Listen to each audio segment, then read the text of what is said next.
Good morning students. ఈరోజు మనం cash flow స్టేట్మెంట్ని చూడబోతున్నాం. క్యాష్ ఫ్లో స్టేట్మెంట్ నిన్నే మీకు చెప్పుకున్నాను. క్యాష్ ఫ్లో స్టేట్మెంట్ అనేటువంటిది ఏ రకంగా తయారు చేయాలి అనేది ఈరోజు చూద్దాం అని చెప్పి. క్యాష్ ఫ్లో స్టేట్మెంట్, ఈ క్యాష్ ఫ్లో స్టేట్మెంట్ ఏంటి అంటే అర్థం, దీన్ని తెలుగులో అయితే నగదు ప్రవాహ నివేదిక, ఇదొక వేరే యూనిట్ అండి. యూనిట్ నెంబర్ అయినట్టయితే unit number 4, unit 4, 4th unit, unit 4 అది. యూనిట్ 4 క్యాష్ ఫ్లో స్టేట్మెంట్, నగదు ప్రవాహ నివేదిక. లాస్ట్ క్లాస్లో మనం చెప్పుకున్నాం క్యాష్ ఫ్లో స్టేట్మెంట్ అంటే ఏమని చెప్పచ్చండి అంటే, రెండు నిర్ణీత కాలాల మధ్య సంస్థలోకి ఎంత నగదు వచ్చింది, అలాగే సంస్థ నుంచి ఎంత నగదు అవుట్ఫ్లో వెళ్ళిపోయింది, మిగిలినటువంటి బ్యాలెన్స్ మన బుక్ బ్యాలెన్స్కి సరిపోయిందా లేదా అనే విషయాన్ని తెలుసుకోవడానికి క్యాష్ ఫ్లో స్టేట్మెంట్ని మనం తయారు చేస్తాము. ఫ్లో అంటే ఏం చెప్పాము? ప్రవాహము. ఫ్లో అంటే ప్రవాహము, అది ఇటు కానీ అటు కానీ, లోనికి కానీ లేదా సంస్థ నుంచి బయటికి కానీ, ఇన్ఫ్లో కానీ అవుట్ఫ్లో కానీ, లోపలికి రావడం కానీ బయటికి వెళ్ళడం కానీ జరిగి ఇంకెంత క్యాష్ బ్యాలెన్స్ ఉంది అనేటువంటిది ఈ నగదు ప్రవాహ నివేదిక అనేటువంటిది మనకి తెలియజేస్తుంది. ఈ క్యాష్ ఫ్లో స్టేట్మెంట్ తయారు చేసుకోవడం వల్ల మేనేజ్మెంట్ కూడా ఏం జరుగుతుందండి అంటే, ఎంత సొమ్ము మొత్తం సంస్థకు వచ్చింది, ఎంత సొమ్ము మొత్తం సంస్థ నుంచి బయటికి వెళ్ళింది, how much amount received and how much amount paid, ఈ యొక్క పర్టికులర్స్ ఏంటి అనేటువంటి మేనేజ్మెంట్కి తెలుస్తుంది. వారి యొక్క డెసిషన్ మేకింగ్కి ఇది చాలా బాగా ఉపయోగపడడం అనేటువంటిది జరుగుతుంది. అయితే ఈ నగదు ప్రవాహ నివేదిక క్యాష్ ఫ్లో స్టేట్మెంట్ తయారు చేయాలి అంటే మనకి ఏ రకంగా తయారు చేయాలి, దీని తాలూకా ఫార్మేట్ ఏముంటుంది, వేటిని మనం తయారు చేయవలసి ఉంటుంది అనేది ఒకసారి మనం చూద్దాం. అంటే మనకి టైం ఎక్కువ లేదు కాబట్టి ముందుగా ఫార్మేట్ అంతా ఇచ్చేస్తాను ఫుల్ ఫ్లెడ్జ్డ్గా. అది ఏ సమయంలో ఎక్కడ ఉపయోగపడుతుందో దాన్ని బట్టి మీరు ఉపయోగించుకుంటే, కానీ ముందుగా నమూనాలనే మ్యాక్సిమం అన్ని మోడల్స్కి సంబంధించినటువంటి పర్టికులర్స్ అన్నీ కూడా మనం ఈ రోజునే ఇచ్చేద్దాం. ఓకేనండి. ముందుగా ఒక 2 పదాలు, ఒక చిన్న పారా రాసుకోండి, మీకు కూడా తెలుస్తుంది కాబట్టి. Cash flow statement English medium students రాసుకోండి, ఇంగ్లీష్ మీడియం స్టూడెంట్స్ రాసుకోండి.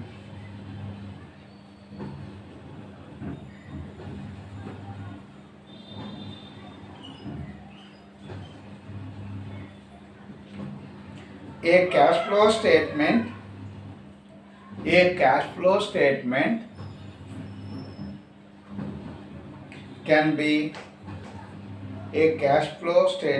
can be prepared,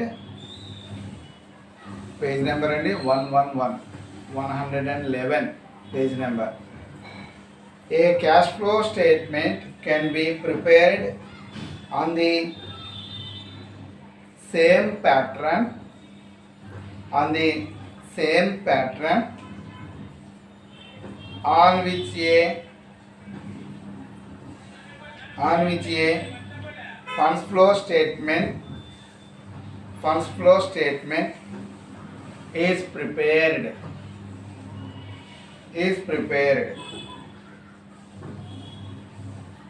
Full stop.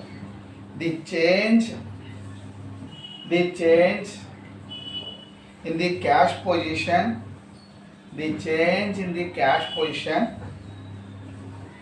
from one period to another is computed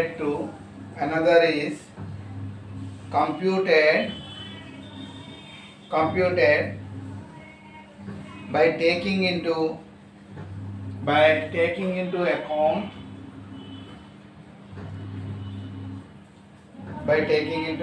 account inverted commas lo sources, SOURCES, sources inverted commas close చేయండి, and applications and applications, అది కూడా inverted commas, of cash. ఒకసారి చూసుకోండి. A cash flow statement can be prepared on the same pattern on which a funds flow statement is prepared. The change in the cash position from one period to another is computed by taking into account sources and applications of cash. అంటే నగదు ప్రవాహ నివేదిక కూడా నిధుల ప్రవాహ నివేదిక లాగానే తయారు చేస్తాము. అయితే 2 కాలాల మధ్య ఎంత నగదు వచ్చింది, ఎంత నగదు ఖర్చు అయింది, సోర్సెస్ ఏ మూలాల నుంచి వచ్చింది, అప్లికేషన్స్ ఏ ఖర్చులకి ఖర్చు పెట్టబడింది అనే వివరం మనకి తెలుస్తుంది. అదే తెలుగు మీడియంలో రాసుకోండి. తెలుగు మీడియంలో రాసుకున్నాము. నగదు ప్రవాహ నివేదిక అనగా నగదు ప్రవాహ నివేదిక అనగా రెండు కాలాల మధ్య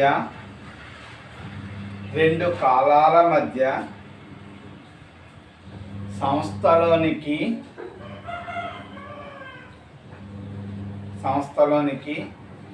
ఎంత నగదు వివిధ మూలాల నుండి వచ్చినది, ఎంత నగదు వివిధ మూలాల నుండి వచ్చినది, అదేవిధంగా ఎంత నగదు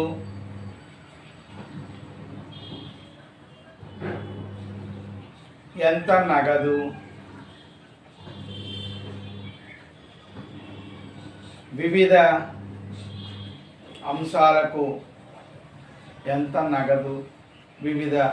అంశాలకు ఖర్చు చేయబడినది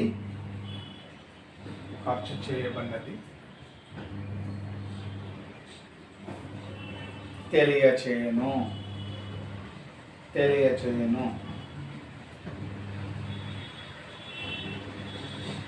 ఈ నగదు ప్రవాహ నివేదిక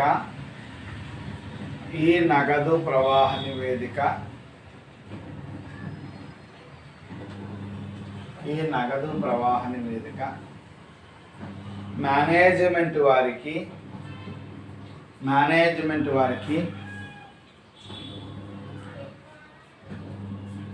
నిర్ణయాలు తీసుకునే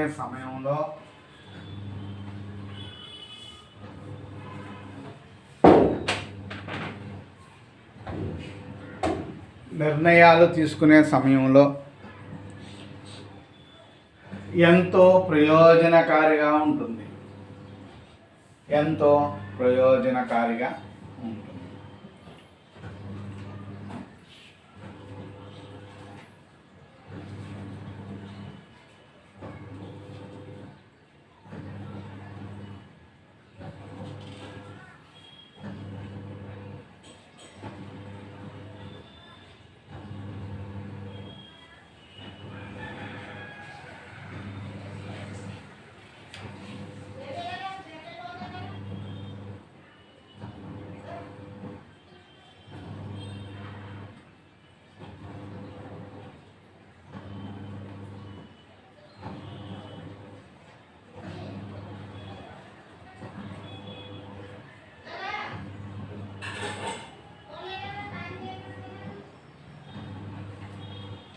చూడండి. ఇప్పుడు మీకు నగదు ప్రవాహ నివేదిక అంటే ఏంటో చెప్పాను. ఇప్పుడు ఈ నగదు ప్రవాహ నివేదిక తయారు చేయడంలో ముందుగా మనం దేన్ని తయారు చేయాలి? ఇవి ఫార్మేట్లు మీకు ప్లేస్ని బట్టి నోట్ చేశాక అది ఒకవేళ చెరిపేస్తే మళ్ళీ చెప్పేస్తుంటాను. మీరు మాత్రం కూడా నోట్ చేసుకోండి. ముందుగా ఒక బీఆర్ఎస్ స్టేట్మెంట్ లాంటి స్టేట్మెంట్ ఒకటి బీఆర్ఎస్ లాంటి తెలుసు కదా మీకు. ఇది క్యాష్ ఫ్రమ్ ఆపరేషన్స్.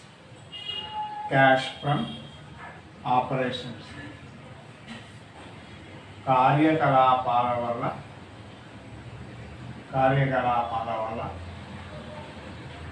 నగదు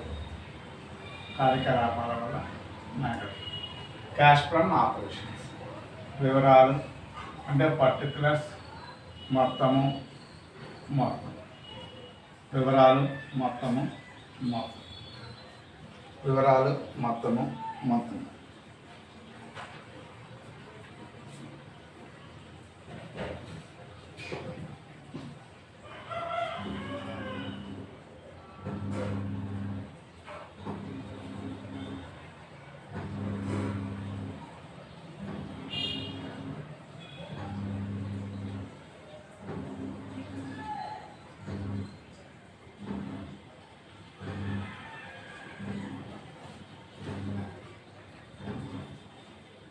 దీంట్లో ఎప్పుడు కూడా ముందు మనం ఏం తీసుకోవాలండి అంటే ముగింపు లాభ నష్టాల ఖాతా నిల్వ తీసుకోండి. Closing profit and loss balance తీసుకొని ముగింపు లాభ నష్టాల ఖాతా నిల్వ అని రాసుకుని తెలుగు మీడియం.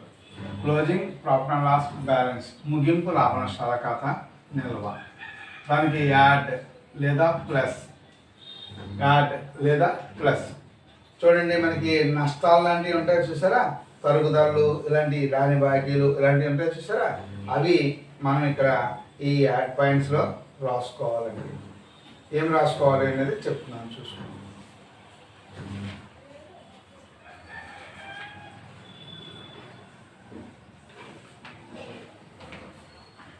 ఇక్కడ యాడ్ పాయింట్స్లో non cash non operating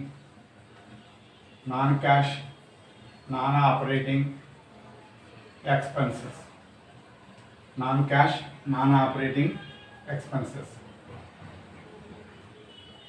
general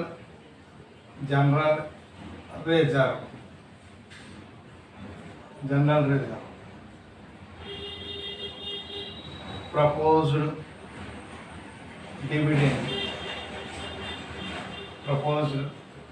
dividend interim dividend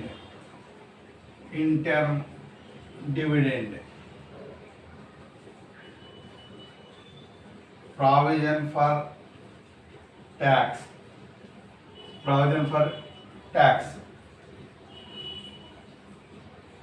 depreciation on plant and building ఇంకా ఫర్నిచర్ అవన్నీ కూడా అన్ని డిప్రిషియేషన్లు ఇందులోకే వస్తాయి. గుడ్ విల్ రిటర్న్ ఆఫ్ రద్దు చేసిన గుడ్ విల్ రిటర్న్ ఆఫ్. ఇది బయటేసి కలపాలి.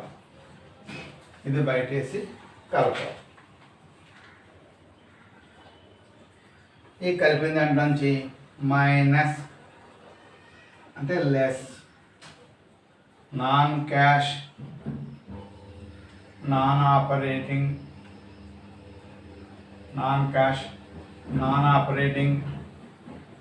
Incomes non-cash non-operating incomes.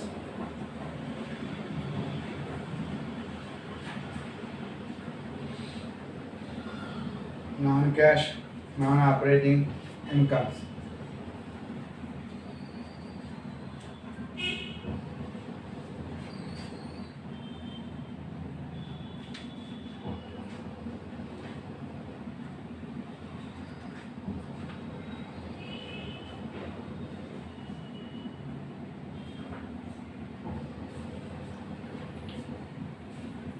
దీంట్లో ఇంక్రీజింగ్ ఆఫ్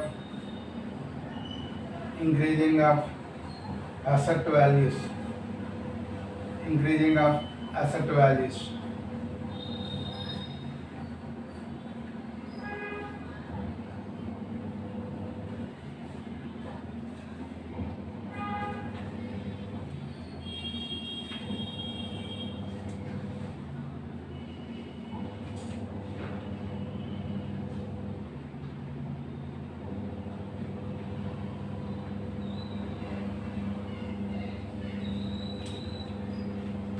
దీని నుంచి తీసేసాక వచ్చిన దాంట్లోంచి minus opening profit and loss account, profit and loss balance, profit and loss balance ఇది కూడా తీసేస్తే ఇది క్యాష్ ఫ్రమ్ ఆపరేషన్స్.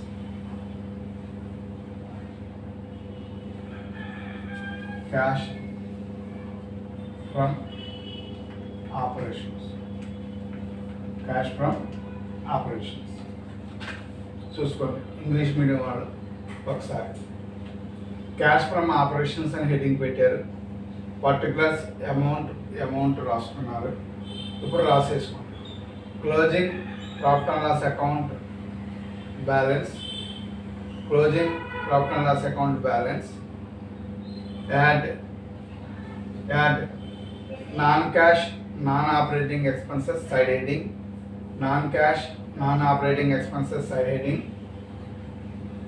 దానిలో జనరల్ రిజర్వ్ 3 ఎక్స్లు, ప్రపోజ్డ్ డివిడెండ్ 2 ఎక్స్లు, interim dividend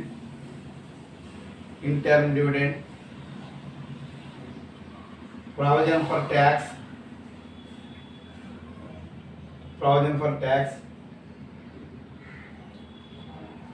depreciation on plant and building,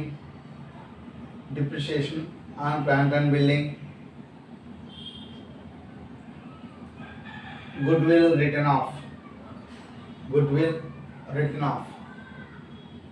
అక్కడ గీత కొట్టి ఈ టోటల్ బయట ఈ అంతా బయటేసి పై దాంట్లోంచి తీసి ఇదంతా బయటేసి పై దాంట్లోంచి తీసి యాడ్ చేయండి. యాడ్ పాయింట్ కదా, యాడ్ చేసిన దాంట్లోంచి మైనస్ లేదా less non cash non operating incomes దాంట్లో ఒకవేళ ఉంటే increasing of assets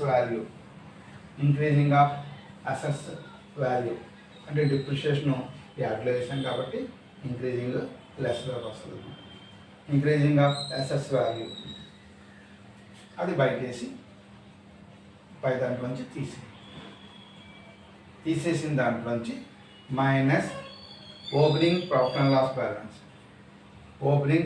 loss balance అది దీంట్లోంచి తీసేస్తే క్యాష్ ఫ్రమ్ ఆపరేషన్స్.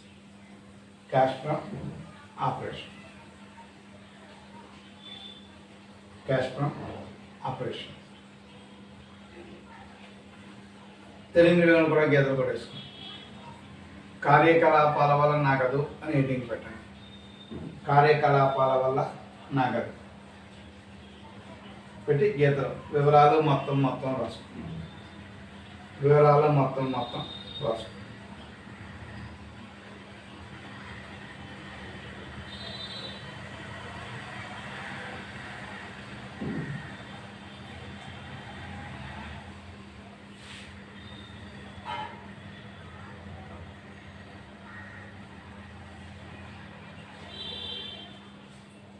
ఫస్ట్ ముగింపు లాభ నష్టాల ఖాతా నిల్వ అని బయట వేసుకుంటాం. ముగింపు లాభ నష్టాల ఖాతా నిల్వ ఆ 3 ఎక్స్లు బయట వేసుకొని క్యాష్ బయట వేసుకొని యాడ్ లేదా ప్లస్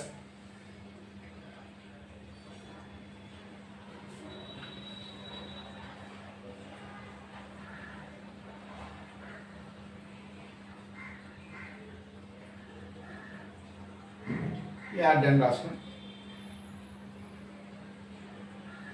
నాన్ క్యాష్ అని రాసుకోండి. ఇలా సులువుగా ఉంటుంది రాసుకుంటే. లేకపోతే నగదు ఇతర అని రాయాలి. దానికన్నా ఇదే బెటర్. తెలుగులో రాసుకోండి. Non cash dash non operating ఖర్చు, నాన్ క్యాష్ నాన్ ఆపరేటింగ్ ఖర్చు అయితే నగదు మినహా నిర్వహణేతర ఖర్చులు అని రాసుకోవాలి. ఇదే బాగుంటుంది. నాన్ క్యాష్ నాన్ ఆపరేటింగ్ ఖర్చులు. సాధారణ రిజర్వ్ 2 ఎక్స్ వేసుకోండి. సాధారణ రిజర్వ్. తర్వాత ప్రతిపాదిత డివిడెండ్. ప్రతిపాదిత డివిడెండ్. అలాగే మధ్యకాలిక డివిడెండ్. మధ్యకాలిక డివిడెండ్. తర్వాత పన్ను ఏర్పాటు. పన్ను ఏర్పాటు.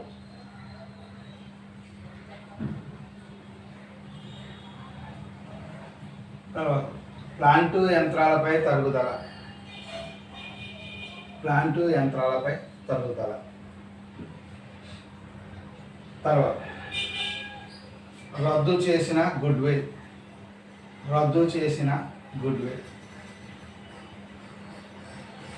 గీత కొట్టి బయట ఒక 3 అక్షరాలు వేసి, గీత కొట్టి బయట ఒక 3 అక్షరాలు వేసి, అక్కడికి కోడండి, అక్కడికి అలాగా కోడండి. కోడిన దాంట్లోంచి మైనస్ లెస్, మైనస్ లేదా less non cash non operating ఆదాయాలు. నాన్ క్యాష్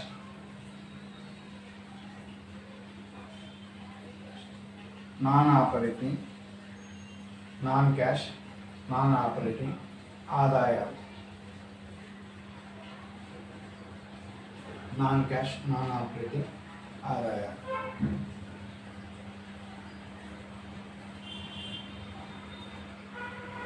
ఆస్తుల పెరుగుదల. ఆస్తుల పెరుగుదల. ఆస్తుల పెరుగుదల. ఒక 3 అక్షరాలు వేసి ఇది ఇక్కడ బయట వేసుకుని, ఈ 3 అక్షరాలు బయట వేసుకుని దీంట్లోంచి తీసేయండి. దీంట్లోంచి తీసేయండి.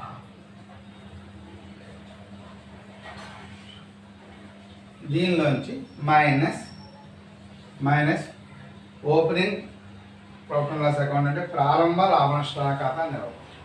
ప్రారంభ లాభ నష్టాల ఖాతా నిల్వ. ఇది ఆస్తుల పెరుగుదల వేసుకున్నారు, తీసేశారు. ప్రారంభ లాభ నష్టాల ఖాతా తీసేయండి. ఆ వచ్చిన దాన్ని ఎదురుగుండా కార్యకలాపాల వల్ల వచ్చిన నగదు. కార్యకలాపాల వల్ల వచ్చిన నగదు. Cash from operations. కార్యకలాపాల వల్ల వచ్చిన నగదు.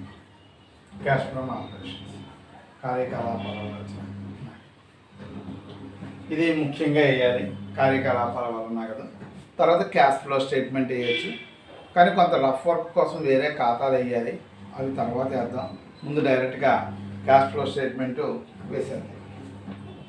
ఇది కూడా బీఆర్ఎస్ లాగా తీసుకునేది.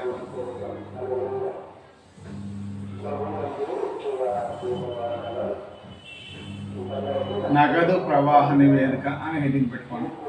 Cash flow statement. నగదు ప్రవాహ నివేదిక అని పెట్టుకునే నగదు ప్రవాహ నివేదిక. Cash flow statement. నగదు ప్రవాహ నివేదిక. వివరాలు అదే particulars amount particulars amount particulars amount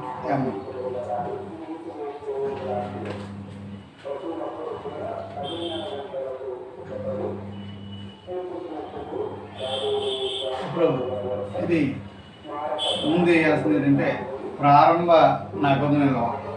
opening cash balance. Opening cash balance ఇది తీసుకో. Opening cash balance. దీనికి యాడ్ చేయాల్సిన పాయింట్స్ అండి, అని యాడ్ చేయాల్సిన పాయింట్స్. సోర్సెస్ యాడ్ పాయింట్స్ ఏంటంటే అంటే సోర్సెస్ ఏంటంటే issue of shares. Issue of shares. Issue of shares. తర్వాత ఇంక్రీజింగ్ ఇన్ క్రెడిటార్స్, డిక్రీజింగ్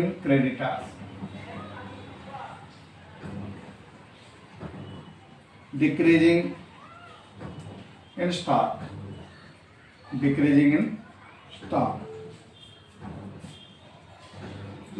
ఇది బయట వేసి యాడ్ చేయండి.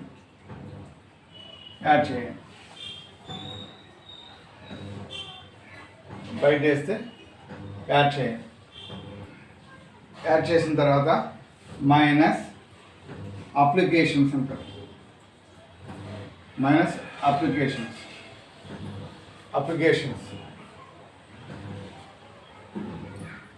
అప్లికేషన్స్లో redemption of debentures,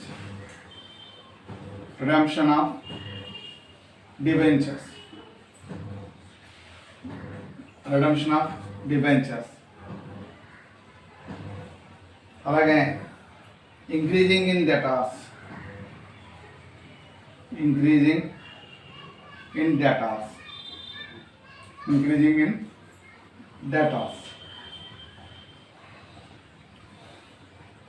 dividend paid,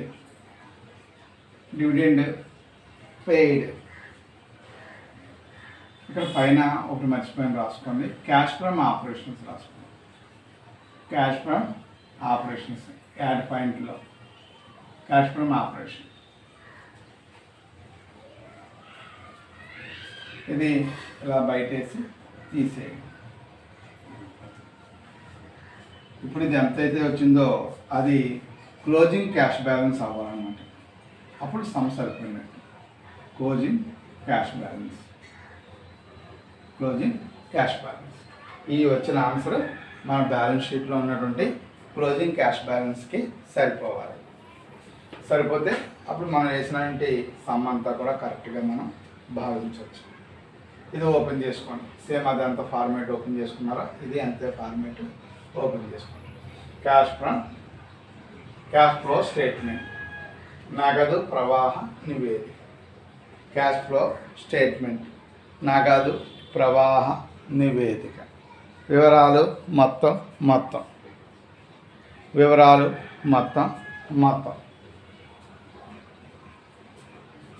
Telugu medium కూడా తీసేసుకోండి. నగదు ప్రవాహ నివేదిక, క్యాష్ ఫ్లో స్టేట్మెంట్, వివరాలు మొత్తం. బోత్ మీడియంస్ రాసుకోండి.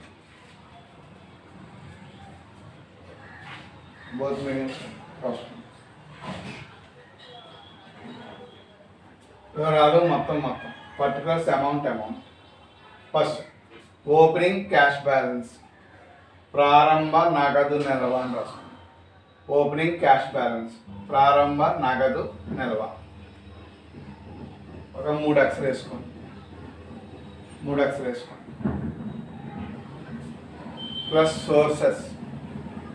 సోర్సెస్,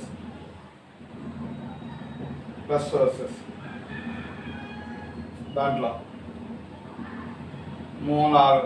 ఇది ప్రారంభ నగదు నిల్వ అని రాసుకున్నారు. ఓపెనింగ్ క్యాష్ బ్యాలెన్స్ అంటే ప్రారంభ నగదు నిల్వ అని రాసుకున్నారు. సోర్సెస్, నిధుల మూలాలు అని రాసుకున్నారు. తెలుగు మీడియంలో అయితే నిధుల మూలాలు. సోర్సెస్ బదులు ఏం రాస్తారంటే నిధుల మూలాలు అని రాసుకుని దాని కింద ఇష్యూ ఆఫ్ షేర్స్, వాటాల జారీ.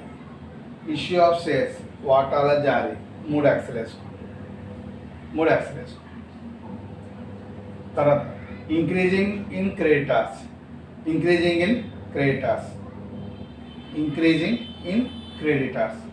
రుణదాతల పెరుగుదల. 3 అక్షరాలు వేసుకోండి. తర్వాత డిక్రీజింగ్ ఇన్ స్టాక్, సరుకు తగ్గుదల.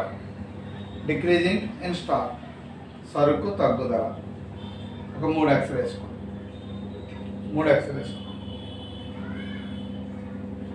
తర్వాత క్యాష్ ఫ్రమ్ ఆపరేషన్స్, కార్యకలాపాల నుంచి వచ్చిన నగదు. కార్యకలాపాల నుండి వచ్చిన నగదు. క్యాష్ ఫ్రమ్ ఆపరేషన్స్, కార్యకలాపాల నుంచి వచ్చిన నగదు. 3 యాక్సెప్ట్. గీత కొట్టి బయట, గీత కొట్టి బయట, అక్కడికి కోడ్ అండి, అక్కడికి కోడ్ అండి. కూడాక మైనస్ అప్లికేషన్స్, మైనస్ అప్లికేషన్స్, నిధుల వినియోగము అంటారు. నిధుల వినియోగము, అప్లికేషన్స్, నిధుల వినియోగం. First point redemption of debentures, redemption of debentures. 2 అక్షరాలు వేసుకున్నాం. డిబెంచర్ల విమోచన, డిబెంచర్ల విమోచన 2 అక్షరాలు వేసుకున్నాం. Increasing in debtors, increasing in debtors, రుణగ్రస్తుల పెరుగుదల, రుణగ్రస్తుల పెరుగుదల. ఒక 2 అక్షరాలు వేసుకో, 2 అక్షరాలు వేసుకో. డివిడెండ్ పెయిడ్, చెల్లించిన డివిడెండ్, డివిడెండ్ పెయిడ్, చెల్లించిన డివిడెండ్. ఒక 2 అక్షరాలు వేసుకొని ఇది బయటేసి దీని నుంచి తీసి, ఇది బయటేసి దీని నుంచి తీసేయాలి. తీసేస్తే వచ్చిన ఆన్సర్ ఎదురకుండా క్లోజింగ్ క్యాష్ బ్యాలెన్స్ అంటారు. క్లోజింగ్ క్యాష్ బ్యాలెన్స్, ముగింపు నగదు నిల్వ, ముగింపు నగదు నిల్వ, ముగింపు నగదు నిల్వ. కాబట్టి మీరు ముందుగా వీటిని ఒకసారి బాగా కంపదా పట్టండి. నెక్స్ట్ క్లాస్ కదా క్యాష్ ఫ్రమ్ ఆపరేషన్స్ ఎలా గుర్తుపెట్టుకోవాలంటే క్లోజింగ్ లాభనష్ట కదా బ్యాలెన్స్ తీసుకుని ఈ అంశాలు రిజర్వులు, తరుగుదలలు ఇలాంటివన్నీ యాడ్ పాయింట్స్. అంటే లెస్ పాయింట్స్ ఏంటంటే ఏదైనా ఆస్తుల యొక్క పెరుగుదల ఏదైనా వస్తే లెస్ పాయింట్. అందులోంచి ఓపెనింగ్ లాభనష్ట ఖాతాలో తీసేస్తే క్యాష్ ఫ్రమ్ ఆపరేషన్స్ వస్తుంది. ఇది అలాగా ఓపెనింగ్ క్యాష్ బ్యాలెన్స్ తీసుకుని దీనికి డబ్బులు వచ్చి అన్నీ కలపాలన్నమాట. ఇష్యూ ఆఫ్ షేర్స్ కానీ ఏమంటే ఇంక్రీజింగ్ ఆఫ్ క్రెడిటర్స్ కానీ ఇవన్నీ ఇక్కడ వచ్చిన ఆన్సర్ కూడా దీన్ని కలపాలి. Cash from operations. బయటికి పోయిన నగదు ఏమైనా ఉంటే తీసేయాలి. అంటే రిడెంప్షన్ ఆఫ్ డిబెంచర్స్, విమోచనాలు చేసినటువంటి డిబెంచర్లు. అలాగే ఇంక్రీజింగ్ ఇన్ డెటార్స్ అలాంటివి ఏమైనా ఉంటే ఇటువైపు. అంటే ఇవేంటండి అంటే వస్తున్న డబ్బులు, ఇవైతుంది అంటే పోతున్నటువంటి డబ్బులుగా మనం తీసుకుంటాం. కాబట్టి అప్పుడు ఈ మొత్తం నుంచి దీన్ని తీసేస్తే ఎంత ఆన్సర్ అయితే వచ్చిందో ఆ ఆన్సర్ దేనికి సరిపోవాలంటే క్లోజింగ్ క్యాష్ బ్యాలెన్స్కి సరిపోవాలి, ముగింపు నగదు నిల్వకి సరిపోవాలి. ఇది కూడా ఫైనల్ అకౌంట్ లాగా ఒక బ్యాలెన్స్ షీట్ ఇచ్చి కింద సర్దుబాట్లు ఇస్తాడు. ఆ సర్దుబాటుకు సంబంధించి 2-3 చిన్న చిన్న ఖాతాలు అయ్యాయి. అంటే అసెట్ అకౌంట్లు అవి, అంటే బిల్డింగ్ అకౌంట్ అని, ప్లాంట్ అకౌంట్ అని, అంటే ఫర్నిచర్ అకౌంట్ అని, డేటాస్ అకౌంట్ అని, అలాంటి చిన్న చిన్న వర్క్కి అకౌంట్స్ వేయాలి. అవి రేపు చెప్తాను. అవి కూడా వేసి ఇవి 2 మస్ట్గా వేయాలన్నమాట. మెయిన్గా వేయాల్సింది క్యాష్ ఫ్రమ్ ఆపరేషన్స్, తర్వాత క్యాష్ ఫ్లో స్టేట్మెంట్ వేయాలి. కాబట్టి ఈరోజు చెప్పింది మీరు జాగ్రత్తగా ఒక్కసారి బాగా స్టడీ చేస్తే రేపు మరి కొంచెం రఫ్ వర్క్ చెప్పి అప్పుడు సమ్ ఏ రకంగా చేయాలి అనేది మనం చూద్దాం. ఓకేనండి, థ్యాంక్ యూ.